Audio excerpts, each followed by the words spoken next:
Voilà, on est avec Thibaut Pinot. Merci de nous accorder ce petit moment au début, juste avant le départ de l'étape. Comment s'est allé ce prologue? Pas trop mal, comme vous pensiez? Prologue très moyen, milieu de tableau, donc forcément je suis quand même un peu déçu, mais au niveau de mes petits soucis que j'ai eu la semaine dernière, c'est correct.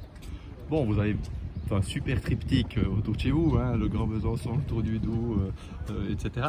Vous retrouvez votre public demain. L'enthousiasme était là, hein, il y a quelques jours. Est-ce que vous vous réjouissez de les retrouver au bord des routes? Ouais, forcément, de retourner déjà en Franche-Comté, c'est vrai que pour moi c'est vraiment super. On se retourne pour une dernière année, donc avoir un départ en France à Morteau en plus. Il fera meilleur temps que je pense qu'il y a 10 jours. Donc voilà, je pense qu'il y aura encore beaucoup de monde comme la dernière fois. Ouais. Après l'enfer du Doubs que du bonheur. C'est ça. Vous aimez bien le Tour de Romandie, on vous y a déjà vu briller, gagner, une étape de montagne, un chrono. Quel est l'objectif là, sur ce dernier Tour de Romandie? Il y a deux objectifs, c'est sûr qu'en termes de résultats, il y a toujours un objectif personnel. C'est vrai que le top 10, on va dire que ça mettrait en confiance pour le Giro, mais aussi une grosse partie où je suis là pour préparer la suite et notamment le Giro. Donc voilà, l'objectif est double, mais je ne me mets pas de pression, j'y vais vraiment tranquille justement pour garder de l'énergie et du jus pour le mois de mai. Un vrai gros test. On peut dire ça comme ça? Ouais, c'est un vrai test et puis surtout avec une très belle étape de montagne samedi, un beau chrono aussi. On sait que le Giro, il y aura quand même pas mal de chronos.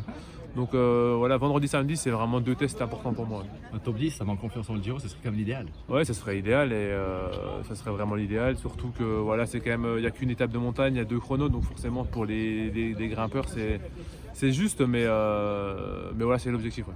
Demain, avec Anis Voisard, l'autre régional du côté suisse de l'étape, vous allez tenter un coup? Demain, c'est une étape qui est très dure, plus dure qu'on ne croit, Ah oui, qui fait très mal. On est arrivé en 2012 aussi, la chaux de fond, je crois que c'était Wiggins qui a gagné.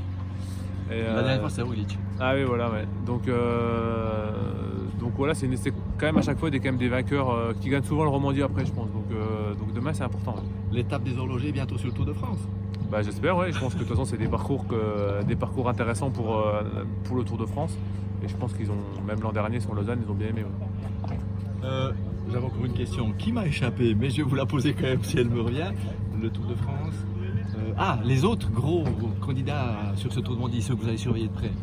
Il y en a beaucoup. Après, je pense que c'est justement un plateau très homogène là. Il n'y a pas vraiment de grosses têtes d'affiche comme on a pu voir avec Roglic, Pogacar, Remco. Donc là, il y a beaucoup de têtes d'affiche. Ce serait dur de sortir vraiment un nom. Mais ça donne des ailes un peu. Ouais, ça donne des ailes, ça donne des opportunités justement quand eux ne sont pas là.